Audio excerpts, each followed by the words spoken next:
Кітапхана дегенде көз алдымызға не келеді? Тыныш зал, кітап сөрелері және 4 қабырға. Ал егер кітапхана дәл саябақтың ортасында болса ше, қаладағы саябақтардың бірі бір сәтте ерекше кітап әлеміне айналды. Мұнда кітап пен заманауи технология тоғысып, тұрғындарға жаңа әсер сыйлады. Жоба туралы алдағы сюжетте. Ашық аспан астында облыстық және қалалық 17 кітапхананың арнайы экспозиция ұсынылды. Келушілер өңір қаламгерлерінің туындыларын жасанды интеллект арқылы парақтап, цифрлық форматқа саяхат жасады. Ал зерде аймағында әдеби викториналар өтіп, Букасхана бұрышында сұраққа мүлдірмей жауап бергендер ұлттық дәмнен ауыз тиді. Ұйымдастырушылар осылайша оқу процесін қызықты ойынға айналдырған.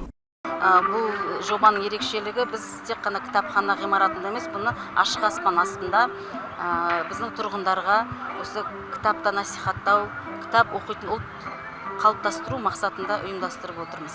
Бұл жобаға бүгін күні Шоқан Уәлиханов атындағы облыстық әмбебап ғылыми кітапханасы, Қонаев атындағы балалар және жасөспірімдер кітапханасы, облыстық көзі көрмейді және әзіз көретін кітапханасымен қатар біздің қалалық 17 кітапханамыз атсалысып отыр.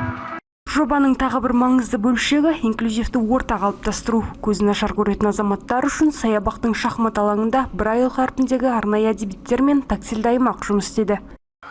Табиғатта кітапхана бізге осы көз көру қабілет бұзылған адамдарға келесі мүмкіндіктер беріп отыр, көріп отырмыз. Мынау аудио кітаптарды жаңа тыңдауға болады. Аудио кітаптар құлақ қап арқылы. Одан кейін аудио кітаптар бұрынғы уақытта қолданылған аудио кітаптар, бұл андай портативті кассетада жазылған кітаптар. Одан кейін QR код арқылы қазіргі телефонмен тыңдауға болады.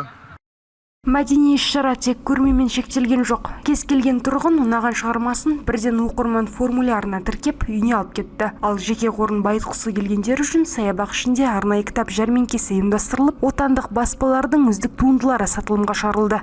Мөлдір Аманбай, Мейрамбек Сағынов, Айдос Құстобек, 24 News.